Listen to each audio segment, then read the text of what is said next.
तो आप लोगों में से कितने लोग अपने नाम के आगे आईएएस लिखना चाहते हैं? और आप लोगों में से कितने लोग आंसर लिखने की प्रैक्टिस करना चाहते हैं? तो आईएएस बनने के लिए मेंस एग्ज़ाम पास करना होगा, प्रीलिम्स एग्ज़ाम पास करना होगा और मेंस एग्ज़ाम के मार्क्स जुड़ते हैं तो उसके लिए अच्छी लिखावट होनी चाहिए, एक अच्छी आंसर राइटिंग प्रैक्टिस होनी चाहिए। तो अभी आप उसके लिए आंसर राइटिंग प्रैक्टिस नहीं करेंगे तो कब करेंगे? और बाय चांस किसी दिन आप आंसर्स नहीं लिख पाते हैं तो आप इस वीडियोज़ को देख सकते हैं। एटलीस्ट आपके दिमाग में, एक सबकॉन्शियस माइंड में उस क्वेश्चन के लिए कुछ आइडियाज़ रहेंगे। तो चलिए स्टार्ट करते हैं। आज डे 3 है। अगर आप मेरे साथ आंसर्स लिखना चाहते हैं, प्रैक्टिस करना चाहते हैं और म्यूचुअल रिव्यू करना चाहते हैं तो आप डिस्क्रिप्शन में दिए लिंक्स को चेक कर सकते हैं। आज का टॉपिक है fluvial process, landforms and cycles, जो कि ज्योग्राफी यूनिट से है। तो इसमें पहला क्वेश्चन है, define the term meander and describe the basic characteristics of entrenched meander and ingrown meanders। ये 10 मार्क्स का क्वेश्चन था, यूपीएससी में 2014 में आया हुआ था। तो हम देख लेते हैं इसको कैसे लिखेंगे। पहले हम इसमें इंट्रोडक्शन लिखेंगे, फिर बॉडी लिखेंगे, फिर हम बताएंगे कि meanders कैसे बनते हैं। उसके बाद हम इसमें कैरेक्टरिस्टिक्स जो पूछा हुआ है मेन क्वेश्चन, entrenched meander की कैरेक्टरिस्टिक्स लिखेंगे, फिर ingrown meander कैरेक्टरिस्टिक्स लिखेंगे, फिर अगर डिफरेंसेस है तो डिफरेंसेस बताएंगे, डायग्राम्स है डायग्राम्स बताएंगे। उसके बाद ये अलग से हम इनके उस डायग्राम के पार्ट को जूम इन करके दिखाएंगे, फिर उसके बाद कंक्लूजन लिखेंगे। तो चलिए फर्स्ट क्वेश्चन को डिस्कस करते हैं। तो मिएंडर्स क्या होते हैं? मिएंडर्स जो है वो लूप लाइक चैनल पैटर्न्स होते हैं जो कि फ्लड और डेल्टा प्लेन्स के पास बनते हैं। वो जो भी मिएंडर्स होते हैं वो किसी स्ट्रीम या रिवर फ्लो होती है तो उसी के साथ बनते हैं। और ये शिफ्ट होते हैं, जब वैली शिफ्ट होती है तो वैली में मिएंडर्स शिफ्ट होते रहते हैं। और ये जो है वो बहुत डिफरेंट टाइप्स के मिएंडर्स हो सकते हैं एज पर द डेनुडेशनल प्रोसेस। या फिर उसके बाद जो बॉडी में हम लिखेंगे, बॉडी में हम ये लिख सकते हैं कि मिएंडर्स जो है वो एक्चुअली कोई लैंडफॉर्म नहीं होते हैं, लेकिन but A type of channel pattern होते हैं। ये एक चैनल पैटर्न का एक टाइप होता है जो कि डिपोजिशन से बनता है।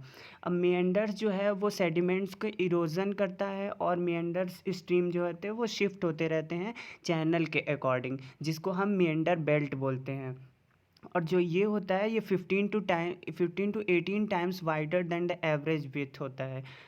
फिर ये जो है ये बेसिकली 3 रीज़न से मिएंडर्स बन सकते हैं। पहला, propensity of water flowing over very gentle gradient या स्लोप, मतलब वाटर की प्रोपेंसिटी, जो वाटर फ्लो कर रहा है उसकी प्रोपेंसिटी इंटेंसिटी कैसी है उस बेसिस पे। फिर उसके बाद दूसरा, unconsolidated nature of alluvial deposits. फिर तीसरा है Coriolis force acting on fluid water deflecting, like deflecting the wind, मतलब वाट जैसे कोरियोलिस फोर्स से नॉर्थ वेस्ट डायरेक्शन में विंड डिफ्लेक्ट कर जाती है, वैसे ही वाटर में कैसा फोर्स काम करता है उसके अकॉर्डिंग भी मिएंडर्स बनने की रीजंस होते हैं। फिर उसके बाद जो है वो मिएंडर्स जो है वो वेवी होते हैं, हॉर्सशू और ऑक्सबो टाइप के भी हो सकते हैं। अब मिएंडर्स में जो है वो क्लिफ स्लोप साइड भी होते हैं और स्लिप्स ऑफ साइड भी होते हैं। ये इसके फिगर्स हैं। अभी हम पहले इसकी थ्योरी देख लेते हैं, फिर फिगर्स भी देखेंगे। तो क्लिफ स्लोप साइड में क्या होता है, ये आउटर बैंड ऑफ लूप होता है मेंडर का, जिसमें इंटेंस इरोजन होता है और वर्टिकल क्लिप्स होती है। इसको हम क्लिफ स्लोप साइड इसीलिए कहते हैं क्योंकि इसमें कॉनकेव स्लोप्स भी बनते हैं। फिर उसके बाद स्लिप ऑफ साइड में क्या होता है, ये इनर साइड में होते हैं और इसमें डिपोजिशन होता है। क्लिफ स्लोप में इरोजन होता है, स्लिप ऑफ में डिपोजिशन होता है और यहाँ पे कन्वेक्स स्लोप बनता है। क्लिफ स्लोप में कनकेव स्लोप बनता है। फिर ये हम देख सकते हैं कि जैसे कोई रिवर आ रही है, ये इसका नेक है, ये स्लिप ऑफ साइड है। अब क्लिप ऑफ साइड में यहाँ पे बिल्कुल कॉनकेव शेप बन रहा है, जैसे आप यहाँ पे देख सकते हैं कि कॉनकेव शेप राइट साइड में सी शेप का बन रहा है। फिर उसके बाद जो है यही जब आगे चल के मिल जाते हैं तो फिर उसके बाद जब ये रिवर कट होती रहती है धीरे धीरे, फिर एबेंडेंट चैनल अलग हो जाता है, डिपॉजिट होता है यहाँ पे सिल्ट और क्ले का, फिर ये ऑक्सबो लेक का फॉर्मेशन होता है। उसके बाद जो है इसमें जो भी सेडिमेंट्स डिपॉजिट होते हैं वो लीनियर फैशन में होते हैं और एक साइड में डिपॉजिट होते रहते हैं। इसको हम मेंडर बार्स या पॉइंट बार्स भी बोलते हैं। अब आते हैं जो क्वेश्चन का सेकंड पार्ट है, characteristics of entrenched and ingrown meanders. Entrench meander जो होते हैं बेसिकली ये लिटिल और नो कॉन्ट्रास्ट शो करते हैं between slopes of two valley side. मतलब एक जो रिवर की वैली साइड होती है उसमें बहुत कम स्लोप्स में बहुत कम कॉन्ट्रैक्शन हमें कॉन्ट्रास्ट दिखाई देता है।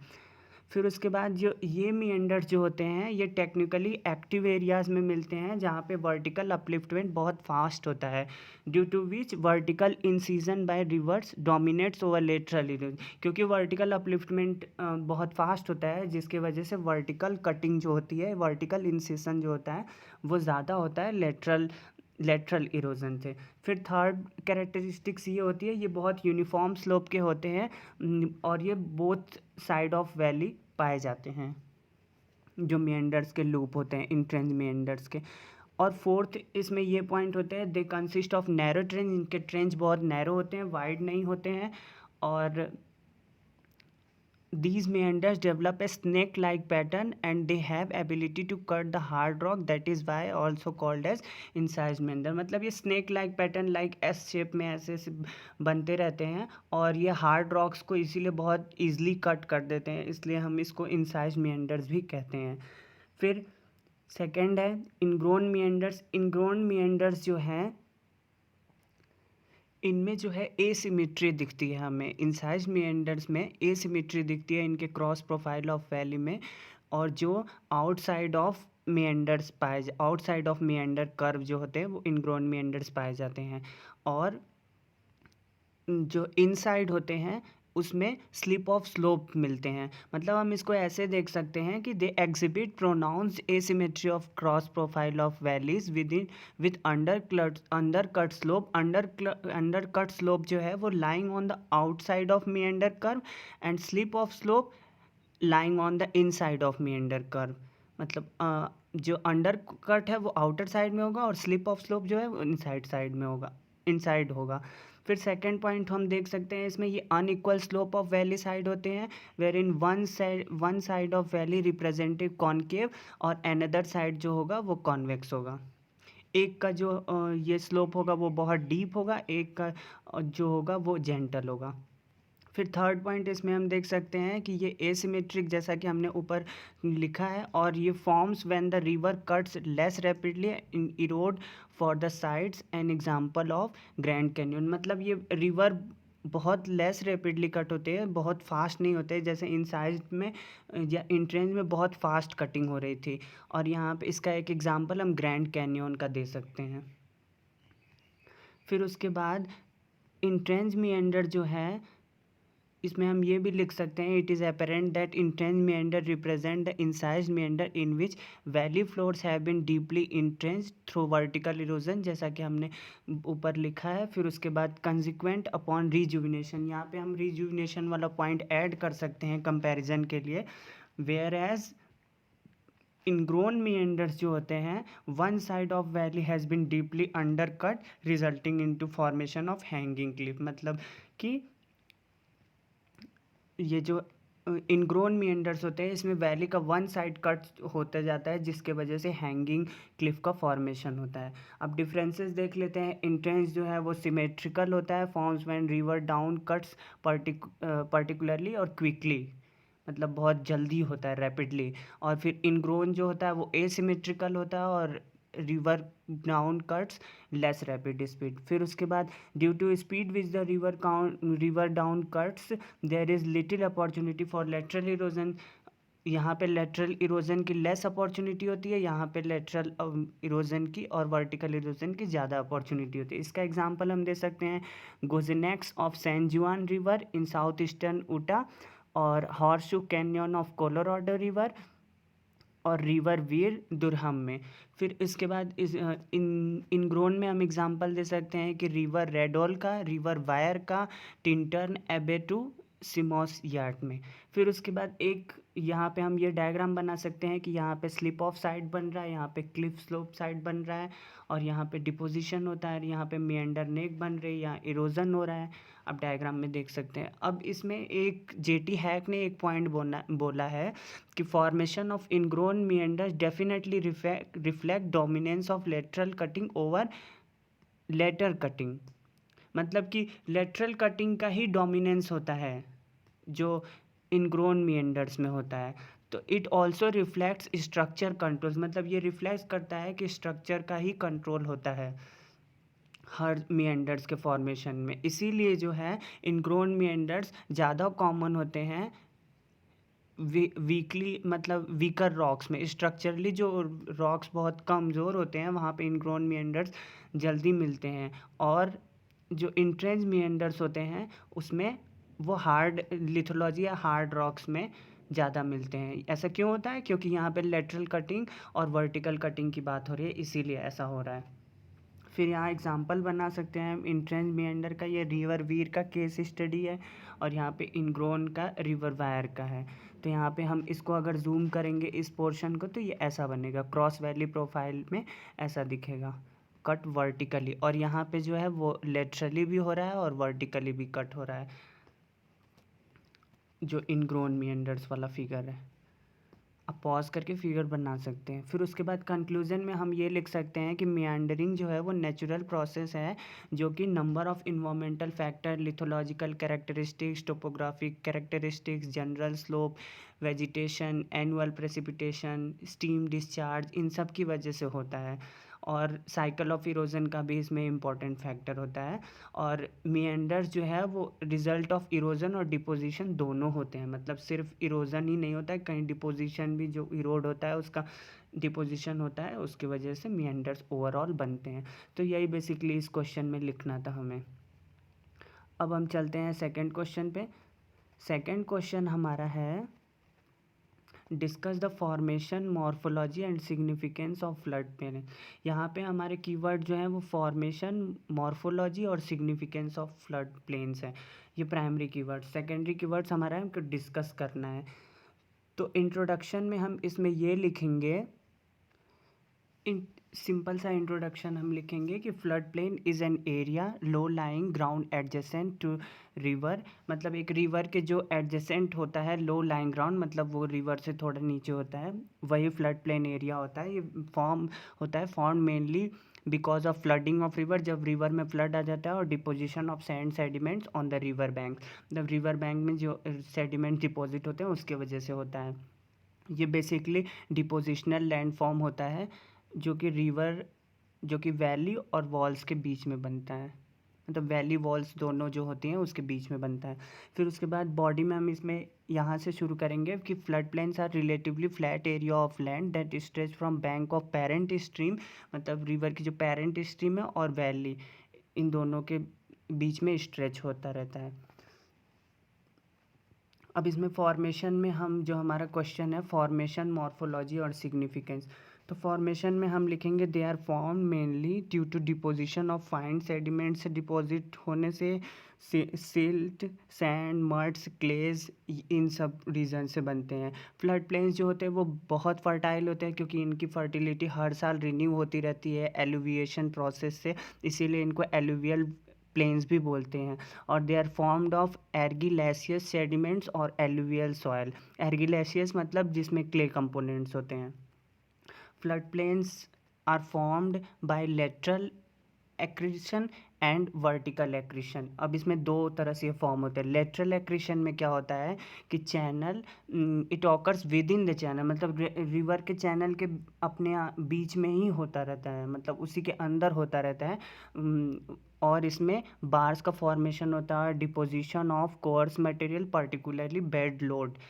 Sand bars are above water and lead to formation of flood plains, मतलब जो भी सैंड बार्स बनते हैं बेड में उसके वजह से फ्लड प्लेन का फॉर्मेशन होता है। इसका डायग्राम हम ऐसे बना सकते हैं कि यहाँ पे क्लिफ, कट ऑफ स्लोप और स्लिप ऑफ स्लोप बन रहा है। फिर वर्टिकल में होता है कि जब ये बैंक फुल का कंडीशन हो जाता है, जब फ्लडिंग का कंडीशन हो जाता है वहाँ पे होता है, क्योंकि वाटर जो होता है वो स्प्रेड होता रहता है नेबरिंग जो लैंड है, और फ्लड प्लेन के जो सेडिमेंट्स हैं या लोड्स हैं वो भी अलग डिपॉजिट होते रहते हैं नेबरिंग एरिया में।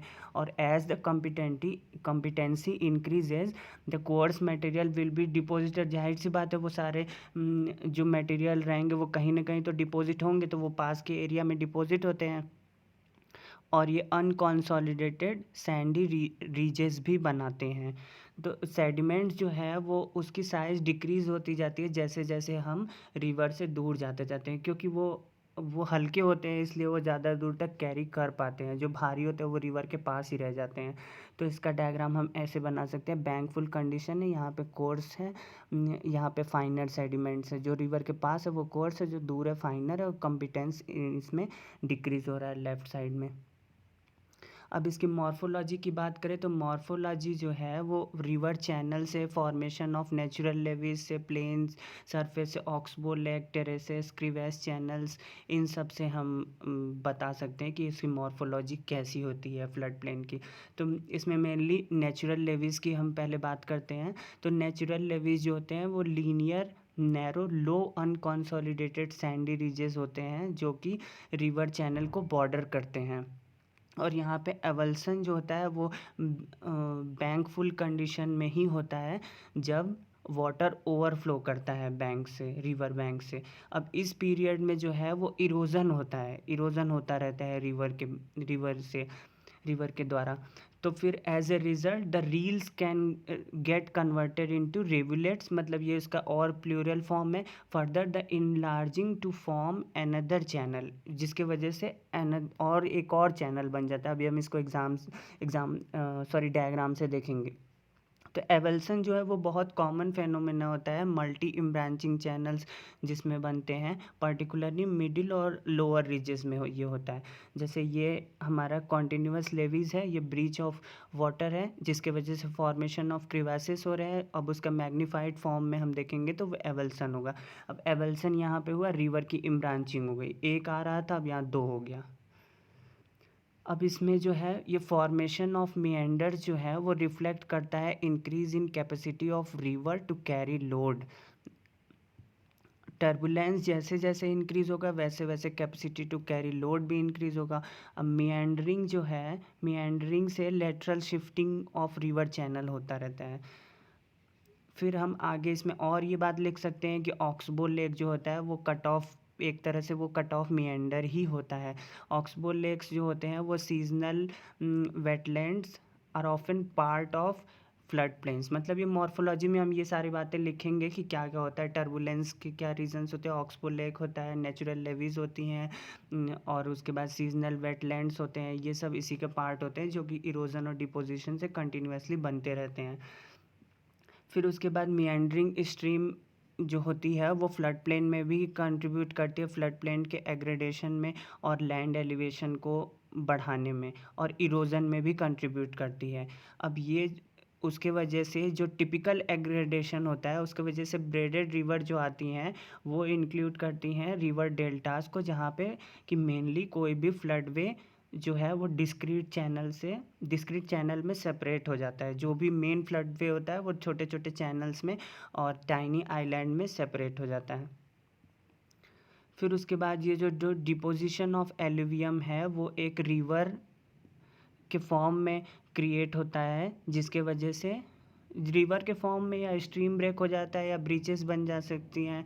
तो तब उसके हम बैंक को बोलते हैं क्रिवासिस स्प्ले। मतलब the deposit of alluvium created as a river और स्ट्रीम ब्रेक्स और breaches its bank is called crevasse splay whose formation is similar to alluvial fan. मतलब इन दोनों का फॉर्मेशन एक ही जैसा होता है। अब फ्लूवियल टेरेसेस जो है वो, इसमें फ्लूवियल टेरेसेस की भी बात कर सकते हैं हम मॉर्फोलॉजी में, जो कि ब्लफ लाइंस बनाते हैं, ब्लफ लाइंस को मार्किंग करते हैं। और ये जो होते हैं ये outer edges of flood plain होते हैं जो कि रिवर बैंक पर लोकेटेड होते हैं। अब फ्लड प्लेन के बेसिस पे इंडिया में हम मेनली दो फ्लड प्लेन होते हैं, एक एक्टिव और पैसिव। एक्टिव में हम खादर होते हैं जो एनुअल फ्लडिंग होती रहती है, वो जो साल भर उसमें पानी से डूबे रहते हैं, और दूसरा होता है पहले कभी वो पैसिव होता है, जो जिसको हम बांगर बोलते हैं, जो अब वाटर से अफेक्टेड नहीं हो रहा है, पहले कभी उसमें बाढ़ रही होगी। अब apart from this deposit by wind process can also result into formation of flood planes. Wind process से भी हमारा फ्लड प्लेन्स बन सकता है, सिर्फ डिपोजिशन ही एक नहीं होता है। अब उसके बाद इम्पॉर्टेंट फ्लड प्लेन्स हम बता सकते हैं क्या क्या है। मिसिसिपी है, ये सिर्फ रिवर्स के नाम है, उनके आसपास जो फ्लड प्लेन्स बनते हैं उसको ही मेनली हम बात कर रहे हैं। मिसिसिपी है, यांगजे है, गंगा है, येलो रिवर है, सैल्विन रिवर है, मिकोंग रिवर है। फिर बैरेस्टो फ्लड प्लेन जो है वो जैम्बेजी रिवर के पास है। फिर महानदी, जहाँ पे ग्रीन ट्रिब्यूनल का भी एक केस आया था, एक नेशनल ग्रीन ट्रिब्यूनल का भी केस आया था वहाँ के फ्लड प्लेन्स को प्रोटेक्ट करने के लिए। अब यहाँ पे हम देख सकते हैं कि रिवर बैंक है, बीच में फ्लड प्लेन्स है जो मार्किंग किया हुआ है वर्टिकली, और रिवर चैनल बीच से जा रही है, और ये नीचे जो है वो ओल्डर रिवर चैनल है जहाँ पे फ्लड प्लेन के सेडिमेंट्स हैं। अब इसकी सिग्निफिकेंस की बात करें तो इसके बहुत सारे सिग्निफिकेंस हैं। फ्लड प्लेन जो होता है उससे इकोसिस्टम सर्विसेज मिलती हैं, फूड ग्रेन्स का प्रोडक्शन होता है, एग्रीकल्चर में हेल्प होती है, ऑक्सबो जो वाटर बॉडीज़ होती हैं, फिशिंग में भी हो सकता है काम आए ये, और वाटर रिचार्ज होता है, मेन ग्राउंड वाटर लेवल को मेंटेन करता है, एक्वीफायर्स की तरह काम करता है, बायोडाइवर्सिटी को प्रोटेक्ट करता है। फिर उसके बाद ये कार्बन सेक्वेस्ट्रेशन जो कि फॉरेस्ट से रिलेटेड है, उसका भी एक इम्पॉर्टेंट साइट होता है। फिर फ्लड प्लेन जो वो है वो माइग्रेटरी बर्ड्स को भी अट्रैक्ट करता है, हैबिटेट होता है माइक्रोब्स का, sites of ecotone, wetlands ecosystem की तरह काम करता है। फिर उसके बाद जो है अभी के केस में फ्लड प्लेन बहुत सारे डेंजर्स में हैं। क्यों डेंजर्स में हैं? Anthropogenic activities, socio economic, cultural factors की वजह से, इंडस्ट्रियल एफ्लुएंट्स जो होते हैं, इस चीज़ से डील करने के लिए हमको एक प्रॉपर प्लान की ज़रूरत है, जिसके वजह से हम फ्लड प्लेन्स को रीस्टोर कर सकें। तो कंक्लूज़न में हम ये एक छोटा सा बात लिख सकते हैं कि National Green Tribunal had constituted a high level committee to identify flood plain of Mahanadi. यहाँ पे हम एक केस बता सकते हैं। Therefore flood plains have ecological, recreational, sporting, cultural and technological value in the environment. तो बेसिकली इस क्वेश्चन में यही लिखना था। पहले हम इसकी बात करेंगे